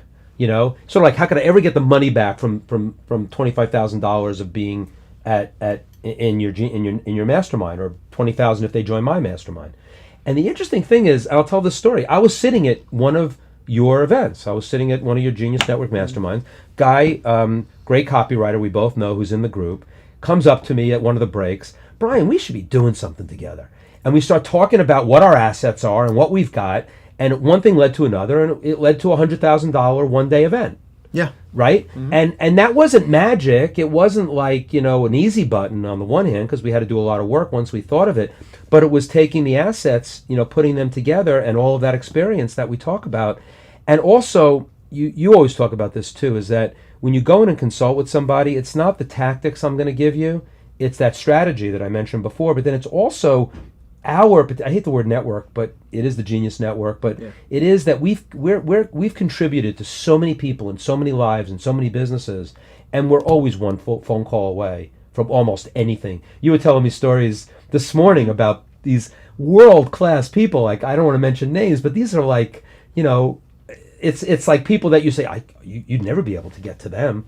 And you can get to anybody with one phone call. Oh no, I'll mention him here. Just it was a funny. great story. The gal that runs Conscious Capitalism for John Mackey, contacted me saying the guy who started Whole Foods founder Whole Foods is interested in meeting Richard Branson, and I'm Richard Branson's largest fundraiser, and I've interviewed Richard quite a few times, and had him. I even had Richard Branson speak at a conference for carpet cleaners back in 2007. I wasn't at that one. Yeah. You've had the most amazing people speak to carpet cleaners. No, I know it's funny. It's funny. But it's like, they're contacting me in order to make a connection, although I did actually send a personal email to both Richard and John in the past, but they now right. maybe it's just like the feeling of the relationship was not solid enough, so let's act. Because it's now really they have something in mind, right? It's another door opener, right? Exactly. And so paying the role here, so like, because there are that's people. What you're paying for when you're paying for a consultant. Yeah, you're paying for their relationship capital. Yeah, I love that term. Let me read one thing too that I actually went to. That's a Jay Abraham thing. Look on the internet here. Yeah.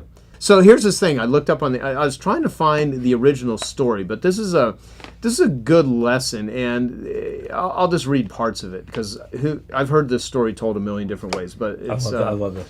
The claim is the bill presented by a famed fix-it man details the difference between a value of work done and the value of knowledge behind it. And so, legend, example, okay, and this is supposedly around 1945. Nikola Tesla visited Henry Ford at his factory, which was having some kind of difficulty. Ford asked Tesla if he could help identify the problem area. Tesla walked up to a wall of boilerplate and made a small X in chalk on one of the plates. Ford was thrilled and told him to send an invoice. The bill arrived for $10,000. Ford was asked for a breakdown. Tesla sent another invoice indicating a $1 charge for marking the wall with an X and $9,999 for knowing where to put it. And so basically, it goes on to say variations. Practically anyone famous for his knowledge can be offered up as a virtuoso in this tale. Nikola Tesla, Edison, George Washington, and it goes on and on. Unnamed mechanics, electricians, and it goes on to say what the tool wielding specialist does to earn his fee varies depending upon his area of expertise. Masters of all things mechanical sagely put an ear up to the malfunctioning machine where then casually chalk an X over where the problem lurks. Plumbing mavens correct a problem by banging the right pipe with a wrench. Here's the story. Is like, this factory is operating and it's, bringing in $100,000 an hour for every hour that's operating. And one day, everything comes to a screeching halt and it just stops. And so the president of the company is freaking out. We got to call the expert. We got to get these machines back on. We're losing $100,000 every hour that this machinery isn't running. So the consultant, they get over there real quickly. He brings a briefcase. He opens it up. There's nothing in the briefcase but a hammer and some paperwork. And so he pulls out a hammer. He looks at a big pipe. He just kind of looks and analyzes it and hits the pipe 3 times in one particular area, and the machinery turns back on and everything's working again. And so the president's like, "Oh my, thank God!" And so the expert gives him an invoice for $10,010. That's how I heard it. Right. And so the president's like looking at this, going, "What the hell is $10,010? I mean, you hit a pipe 3 times with a hammer." He's like, "What's the $10,010 for?" And the expert says, well, the $10 is for hitting the pipe with a hammer, or the $10 is for hitting the pipe with a hammer, and the $10,000 is for knowing where to hit it. Right. And that just says everything about, like, I can come into a company, and if they're the right fit company for me, I mean, they're, which is typically a $1 million plus company that has an emphasis on using, marketing, it's not very hard for me to identify many things in the form of a half-a-day consultant that they're going to pay $25,000 for that will lead to, in many cases, millions of dollars. I mean, Bill Phillips is one of my, good examples because I just happened to grab some sales letters. Like, I just want to tell this story real quick. Oh, that's the EAS stuff, right? Yeah. Way back when, he wrote a book called Body for Life, EAS, and he had a magazine. He spoke to your carpet cleaners. Oh, yeah, a bunch of times. I was his marketing consultant on and off for like 13 years. He wrote the book Body for Life, which I honestly gave it away at the don't know if this book would have existed without the consulting I did with him, because I gave him an idea for him to donate money to Make-A-Wish Foundation for a documentary this is the VHS version, which is Right. called Body of Work, which was this was before Body for Life, and I gave him an idea to donate money to Make-A-Wish for the distribution of this video. So if people like the video, they would make a donation to Make-A-Wish, so they would value the information. But it allowed him to become the single largest individual contributor in the history of the world to the Make-A-Wish Foundation. That was a marketing idea. But my very first consultation with him, I was charging $3,850 a day. And I met him at this thing in 1995. He was holding at the Bali Hotel in Vegas, called the No Holds Barred Bodybuilding Seminar. And he was launching a supplement called Myoplex in his EAS company, which he bought the company EAS from a guy named Anthony Almada, and then he built it into the largest Huge. sports supplement company in the world in the late 90s. And so I met him by saying, do you know Gary Halbert? I walked up to him, he goes, you know Gary Halbert? And I'm like, yeah. He goes, do you write copy? And I go, well, I hire copywriters, but I write some. He's like, I need someone that can help me, with writing copy. And so he's like, can you send me, can you follow up with me? And I was like, yeah, give me your contact info. So he gave me a fax number and a phone number. And back then, that's how we communicated, was fax, no emails, right? And so I sent him a proposal that, I know your business. I've been reading your magazine, Muscle Media. It used to be called Muscle Media 2000 back at the time. Right. I said, yeah, I'm happy to come out and consult with you for, a day of consulting. I charge $38.50 a day plus first class travel. And he sends back a 1.5-page fax, which I still have it. I mean, I collected everything that I did with him It's like over the the origins years. of an amazing consulting business. Oh yeah, Right? big swipe file. Swipe file is a collection of Oh. stuff. You don't throw away that stuff. No. So basically, it was a blistering fax, like bitching at me about I made $60 million last year. I paid something like 10 or 12 million in taxes. Like, I have people standing in line willing to write copy for me for free. What makes you think I'm going to, pay you $4,000 to teach me how to run my company? And it was like this insulting letter. Unbelievable. But I sat and thought, I know what this guy could do that could be really helpful to him because, I've been studying marketing for a few years. Basically, I thought to myself, well, if he's going to take that time to write this, letter to me, bitching at me, I'm going to fight fire with fire. So I wrote back another blistering fax saying, well, congratulations on all your business success. And if you made $60 million a year in business, then paying me for a day of consulting is like nothing. And secondly, if you have people that are standing in line willing to work for free, then they obviously don't know very much about selling or marketing themselves, so feel free to hire them. And I go, do you go to McDonald's and say, I made $60 million last year, I want, free fries with my, Big Mac? Yeah. I go, they would laugh at you. And so I wrote kind of an insulting letter back, and he wrote back, I like you, you're feisty, blah, blah, blah, like really weird shit. Yeah. But he handwrote and said, and I still have this original letter. I don't know if today you would put up with that. You might not, depending on who it is. No, but I was very young back then. Yeah. And you wanted the business, right? Well, no, and plus I knew I could help him. I was interested in fitness. And he was like one of the top in the world, right? So, but it was just funny. It was kind of a game, you're talking young guys just freaking bantering back and forth over, and that, look, when you're dealing with meatheads all day long, and you're in that world, right. these guys are strange. And so, although I'm still friends with many of them. And so basically, he overnighted me a check for $4,000 in first class travel, which was more than what I was even charging for. It was $38.50. So, right. So I fly up there, and the first hour of consulting with him, he shows me a letter. Mammoth clearance, mammoth savings, urgent inventory sale for a limited time. I'm slashing up to 40% off of regular price of top EAS supplements. And basically what ended up, the letter said, dear friend, if you've got money to burn, please throw this letter away right now. To continue reading would only be a waste of your time. However, if you would like to save big money on the highest quality scientifically designed supplements in America, I urge you to take a few minutes of your valuable time. And it says, here's the deal. I screwed up big time. We recently added several new supplements to the EAS line, and knowing these products are going to be big sellers, I ordered 3 truckloads of them from our manufacturing plant in Southern California. Unfortunately, I overlooked the fact that we're already running at full capacity in our warehouse, a fact my warehouse manager, Rusty Anderson, just let me in on. When these 3 trucks pulled up to the door this morning, he was surprised. Bill, are you crazy? Where the hell do you think we're going to put this stuff? Blah blah blah. Right. And then it has a picture of the 3 semi trucks, right, backed up to the EAS thing, and so that's a reason for 40% off. So he tells me, he's like, Joe, we've brought in $2 million from this letter so far, and I need more copy like that, and I don't have enough people. He goes, I'm the marketing department in this company, although I think he had like, a couple hundred employees.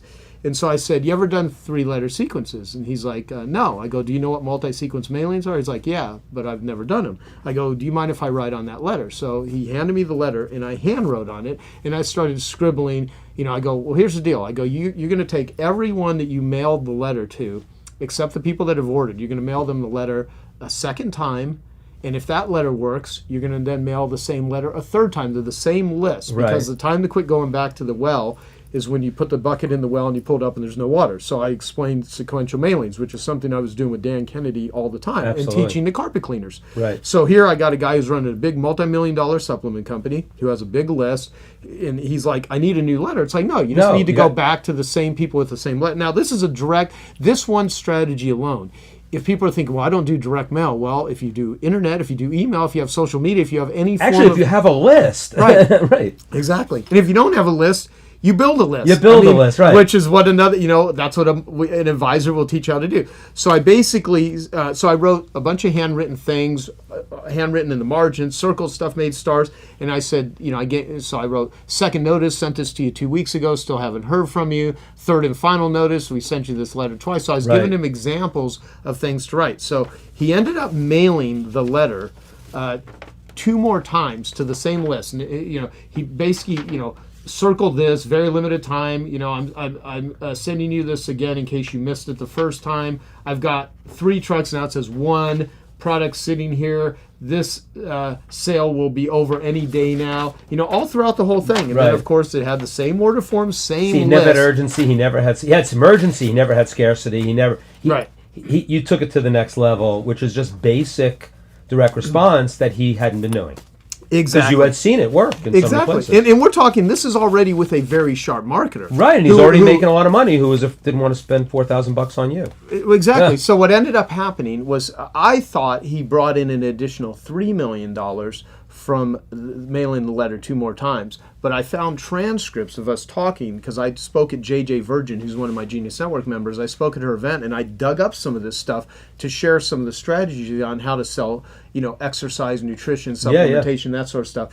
And he actually brought in $6.5 million from that campaign because of sequencing. And that taught you that it's time to do 4,000 against royalty. Well, so what he started doing for then is he started paying me $10,000 a day for consulting, Nice. and but here's what I didn't do is I never tied it into royalties, because he sold the company for $300 million, and like one of the ideas I gave him when I was speaking in Australia, I saw a magazine in Australia where it had like some guy that had been dieting in like kind of like the equivalent of Time Magazine's version in Australian magazine. And I ripped out the thing and I told Bill, I said, you should basically, you should have one of your bodybuilders like diet and, do this as an ad. So he created this ad. He actually took the idea and he implemented it. And so this was running on billboards. This was in, all kinds of big magazines, in the late 90s, The Theory of Evolution. And, This is like, in a way, it's almost like off the top of your head. And it's not because, I think a lot of clients, when they're hiring a consultant, they think because the consultant makes it look easy. There's actually an expression, I think it's Gary Halbert or it's John Carlton, the whole clicks on a dial. Right, yeah. Halbert talks about that. I mean, Kennedy. So I mean, they all talk about it. So you're in with a client. They start talking about something, and boom, because you put in your 10,000 hours plus, or I put in my 10,000 hours plus in direct response marketing. Boom, you're doing that. I remember this. Boom. That's how it was with Dick Benson. Every test that I did at Boardroom, it's like, Dick, I'm doing this test. I want to do price, but I also want to do this premium thing. Oh, National Geographic, 1954. We did this, boom, boom, boom, boom, boom. I think this is the way you should apply that. And so the click on the dial goes off, but you're paying for the experience that they've had for the 30 years. One of the things that I did, because I told you I was giving away free consulting for 34 years, because I didn't have to charge for it. Mm-hmm. I was well compensated. I was in an equity position. I just love helping people. It's just the way I am, and I still do. Right. I have to be careful now, because now I really do have to be careful with my time as well as the money. So my first couple of consulting calls, I said, I don't want to jump into this consulting operation, right? This as an assignment right away, but let's get on the phone. Pay me $1,000, and we'll get on the phone for an hour. I know that, you'll say that's way too little to charge for an hour, but I was just trying to see what this would be like. I have to tell you, and this is not bragging, I set up an hour phone call. Within 10 minutes of that hour phone call, similar to like the first time you walked into Bill Phillips and talked about sequential mailings, something is going to happen, especially in those first 10 minutes, because we've prepared a little bit. And it's interesting. I use something that Marty Edelston taught me that you've actually adapted beautifully in Genius Network. Where I always say, where were you? Where are you now? Where do you want to go? Yeah. And I talk about those. Which I first heard from Ken Glickman. Right, and Glickman got it from Marty. So this is that original. Your that Genius Network sheet, which I fill out. Hopefully I'll get to fill it out in the next couple of days again, because it changes all the time. It's like, and it's like Dan Sullivan's, last 90 days, present, next 90 days. Right. So the momentum thing. So there's all kinds of exercises to do that, but you ask that. All I had to do was ask this one client to write that up. Where they've been, where are they now, where they want to go. $1,000 an hour. They had 10 times their value, probably more, in the first 10 minutes, because they asked me a question. In this case, it happened to be about lists and segmentation. They had no segmentation on their house list. They were sending emails that were identical to their entire list all the time. I'm like, well, you got 10,000 names, and you know that certain people have spent this amount of money with you versus that amount of money. You know these many people have bought 2 products versus 1, or maybe 9 products versus 2. We want different messaging to those people. Online, this is easy. To me, that was a click on a dial.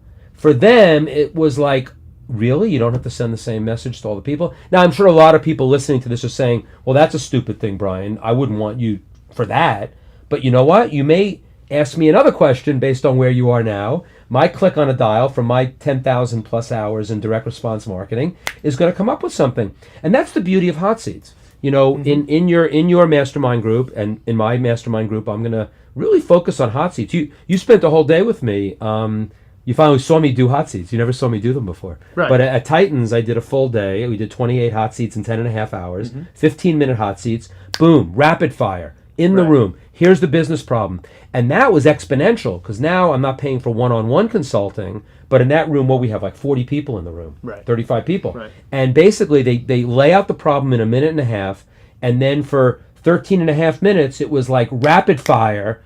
Basically, everybody's 10,000 hours of whatever they're expert in the room, all marketers coming into play to give this one person ideas. Right. That's consulting on steroids. Yeah, exactly. Right? Now, some of those people after that event, they came to me and said, I heard from a certain person in the room about radio.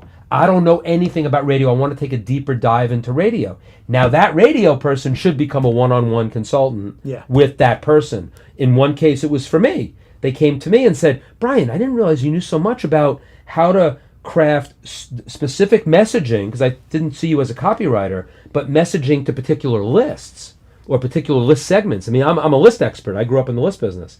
So list segmentation is my thing. I love segmenting the list. And I'm not a math guy either. I'm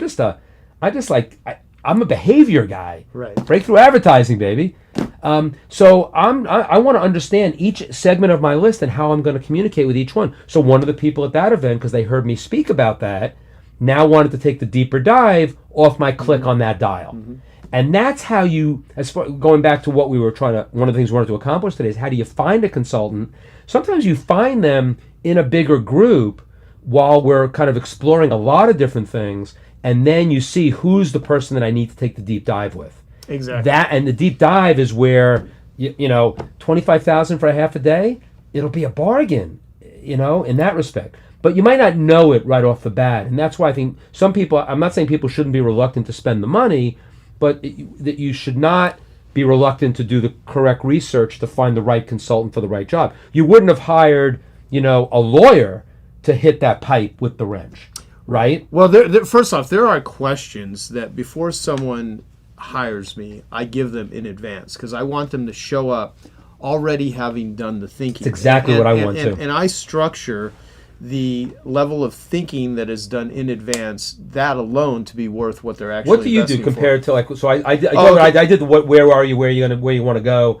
I do something very similar to that. If you could wave a magic wand, what would you want to have that's happen? great. Okay, and so I asked gonna him a steal question that like one. that, and then I have a whole series of questions. Many I got from a guy from way back when named Marty Chenard, who actually had these power, marketing analyzer questions. And so they're everything about kind of where you're at, what are threats to your competition. So every possible thing that Yeah, you do is like an they call it a SWOT analysis, but you don't want to do like that strengths, weaknesses, opportunities, traps, I guess. But or threats, I think to use Threats, yes. Yeah. So yeah, but I think that you don't want to get too strategic planning-ish with them. But it sounds like I love the wave the magic wand, because I'll bet you more times than not their magic wand is waved, and the thing that they want to do, you can quickly look at that and go, why do you want to do that? Right. When I'm looking at your assets, why would you want to do this? Well, see, part of it too is helping people. Like, the two worlds that I'm existing in right now are helping high-level entrepreneurs and helping people with addiction. Directing people to things. I know that's a big thing for you. And although I've made my living in promotions, marketing, and advertising, one of the biggest groups, if you want to call it that, or organizations, which really isn't, is very loosely an organization, is 12-step groups. Yeah. And they have created all of their membership through attraction, not promotion. They don't want to do any promotion. They shy away from any sort of TV media. It's written in their principles. But I very much admire that, and in the world. I didn't know what Friends of Bill W. was, when I was on a cruise. Oh, really? When yeah, people were saying, yeah. So they are there. They're like, they hide them, right? That's part of that, right? Well, it's anonymous. That's why it's anonymous. called. Yeah, exactly. So we're not going to but we. How do you help people the most? But the right. thing that helps people with addiction is not what they have to learn. It's not about learning. It's about unlearning. Right. It's not about thinking your way into new actions. It's about acting your way into new thinking. And they'll say that your best thinking got you here. And you can sit down with an entrepreneur. I make a lot of comparisons to addiction and successful businesses, because like workaholism is the respectable shiny addiction. Objects everywhere, right? Yeah. So I mean, tons of very successful people are obsessively and compulsive, and so they think they want to grow more sales, and sometimes I'll be sitting there going, what the fuck are you even doing? Yeah, like, exactly. You have a lot of money, you don't have any time. Like, do you want freedom or do you want more sales? It's like Gary Halbert would tell this story. John Carlton, too, is some guy that came to one of their seminars, had something like 56 hardware stores. He was, 60 pounds overweight. His cholesterol was through the roof. He was smoking. He was eating crappy food. He was, terrible energy, distant relationship from his children, constant fighting with his wife, just like everything in his personal life was a disaster.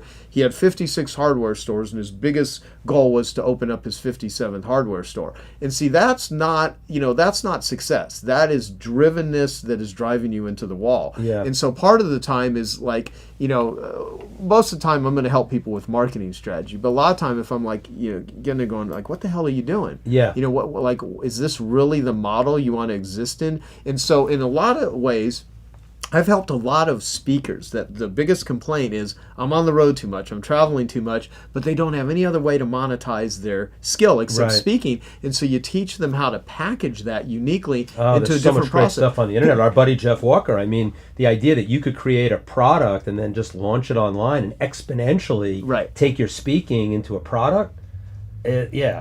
Stop complaining about the travel.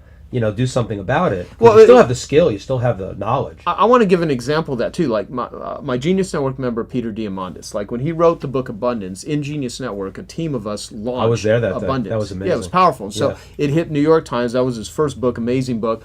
And I talked him in to joining Strategic Coach because Peter is a driven dude, smart as hell, knows all these billionaires. I mean, just a really brilliant guy. But he was just. He's just a crushing schedule, which he still has. He has a crushing schedule because Peter just like takes on the world sort of thing. It's that sort of personality. But I was like, I got him to double his speaking fees. And now what he's getting paid is even 4 times what he was getting paid back then today because his new book, Bold, came out. Fantastic book, hit New York Times. Again, working with all of these Genius Network members. Yeah, exactly.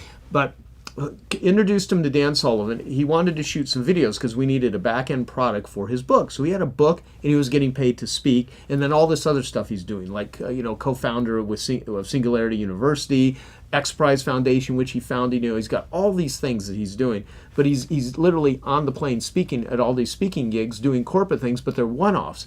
And so introduced him to Dan. So, and literally, he didn't want to join Strategic Coach. I literally talked him into. I'm like, dude, it will change your life. This was a partnership that was unbelievable. This is one of the great partnerships of all time. Exactly. And so, join Strategic Coach. So he does. Dan and him become, good friends. Dan sees, what he has is Dan looks for game changers. Peter's a game changer. Exactly. So, so there's this whole multiplier thing, and. So what Peter ends up doing is he needed a back-end product. So he was originally going to shoot a video with Ray Kurzweil and him. I was like, let's get an audience and charge $5,000 for it, and then you get paid to create the product. Right. So he does that at Singularity University, the first one. Gets 50 people there at $5,000 a pop. Realizes, wow, this is pretty powerful. Last year does his first Abundance 360 event and has like 130 something people, most of them there because of Dan Sullivan and me. Right. We referred our own existing clients because we don't look at this as competitive. We recommend things to people if we feel it's going to produce a better It fits perfectly entrepreneur. with what you're doing in your mastermind and what Dan does in Strategic Coach. Exactly. So it's this whole great symbiotic relationship. Totally. And so this year, he does it again. Now, he's committed to do this for 25 years because that's what Dan Sullivan talked him into. He has 250 people there at $10,000 a person. And so all of a sudden, in a 2-day period, you bring in over $2 million in revenue when in the past you were getting paid, right. $50,000 or $25,000 or whatever. And now he does this every year, and he'll eventually turn this into a digitized sort of version. But see, that one idea of doing that, it wasn't just like 10 minutes and it's done. It required a lot of work. Right. It required a lot of setup. But in one fell swoop, he brings in more money in 2 days than most people in his world will bring in an entire year traveling everywhere. So how much is an idea like that worth? Yeah, how much is a direction of that? Yeah, and I like think that it worth? starts with, and again, we go back to, how do you assess hiring a consultant? Who do you want in your life to help you give this kind of advice to you? And it really is about assessing your assets. It does go back to Jay Abraham, getting everything you can of everything you got. Right. So in a way, whether the question was asked, Peter, if you could wave a magic wand, Peter, where are you? Where were you? Where are you? Where do you want to go? That he probably wasn't even that sure, because I remember that day when he was doing the Abundance book launch. He was doing a book, and he had Singularity University. The guy is just a total rock star of a human being. Right. The guy wants to corral a meteor with I would say a meteor with like a fishnet, Well, I'm part investor in his that's Astro Mining amazing. company, Planetary Resources. I'm wanting to see this too. Yeah, $5.3 trillion worth of resources. Plus, he wants to end world illiteracy. Small projects, small projects. Peter doesn't have small thinker. Yeah, very small thinker. But the interesting thing is, I think this whole thing started with you as I'm going to call you the consultant here. Whether you were a paid consultant or not, you were worth hundreds of thousands to Peter, and however that got compensated, who cares, right? Yeah. We're not talking about that right this minute. But you would have been worth that because basically you were able to assess all of the assets Peter had that he was not doing what he needed to do with them. That's something that a great marketing consultant should do first and foremost. So when I do my thing, you do the magic wand thing, or I do, where were you, where are you, where do you want to go? It really is, the thing that I always put in there is like, I want to hear all of the assets that you have available at your fingertips. How big is your list? What customers have you had? Have you written a book? Whatever. Let's just get all your assets on the table, just like we put all this junk, around the table around us, because it stimulates us. And then, because we've got the hours put into all of these different marketing techniques, we're going to look and we're going to see things in those assets. There's no way that the person who's close to their own assets, they think, oh, I should write another book. I mean, we have a good friend, again, I don't know if I want to mention names, but we have a really good friend who is an incredible, one of the best coaches for speakers at the CEO level. You attend to one of her events. Yeah. And I remember sitting in her apartment. It was not a consulting gig per se. She's just a really good friend of mine. She's brilliant. In fact, we're going to see her in a couple of days. Yeah, and she's so awesome. she's awesome. So she says to me, I got to write a book. I got to write a book. And she's like so hyped up about this book. And we're talking, and I said, well, what do you want to write a book for? I just ask questions, right? I'm not her consultant, but I kind of was working that way because I love this woman. She's amazing. And she goes, well, I know how people are launching books. Our buddy Brendan Burchard, and I said, JJ Virgin, who you mentioned before, is a buddy who has launched books online. She got coached by Brendan. Why don't you talk to her first before you just are sold on this fact that you have to write a book? That partnership, and I guess I'm going to say it's Victoria. Her name is Victoria. combined with JJ, the stuff that they've done together was all based on that conversation, by the way. Oh yeah. Well, her name's Victoria Labalme, and Right. if you want to learn how to basically be an amazing world-class speaker speaker and performer, because she's done And Broadway. she's a performance artist too. Yeah. She's phenomenal, and so I literally paid. She's one of my Genius Network you members went to her because event. You referred her Exactly. and I paid to go to her event because I like paying for stuff for skill, and I'll take it more seriously. Because believe me, in my world, everybody sends me shit for free. Oh, you could do You tons. know, you could do everything for free. Yeah, right. But the thing is, like, people should get paid for their knowledge. But the beauty here was that, right in front of her, I mean, that started with a conversation of, I want to do a book. Brian, in a consulting role there, will say, I don't know if Victoria will give me credit for being her consultant there. I'm just her friend. Right. But I said, why do you want to do a book? We started asking questions. And then the value led to this, and that. I mean, her business has exploded, not because of me, but because of all the other things that she did, because she got the book off the plate, because it wasn't the most important thing to do. And then the stuff that she's been doing with JJ, and then JJ ended up using her as a coach. JJ's become much more of a world-class speaker. She's great. She was great to begin with. She's gotten so much better because now she's paying Victoria to be coached there. I didn't expect that to be part of that relationship. But you and I connect people like that all the time. We're not getting a royalty on it. We're not doing it. But the fact that that's available from people like us, not just us, but like us, who have the 10,000 hours plus in a skill set, who have the connections, who are willing to help, and, in most cases, you'll have to pay for it. Yeah, exactly. But, using these examples are good because, Victoria wasn't paying me and Peter wasn't paying you, but it led to so many other things. I mean, our lives are so much richer because of it, and we did get paid in a variety of ways because of those things. Well, they're paying me at least. Yeah, they shouldn't pay you. They shouldn't pay me. I'm not worth it. Yeah, you just need to basically. I know. I'm gonna get you some of those brass balls things. Exactly.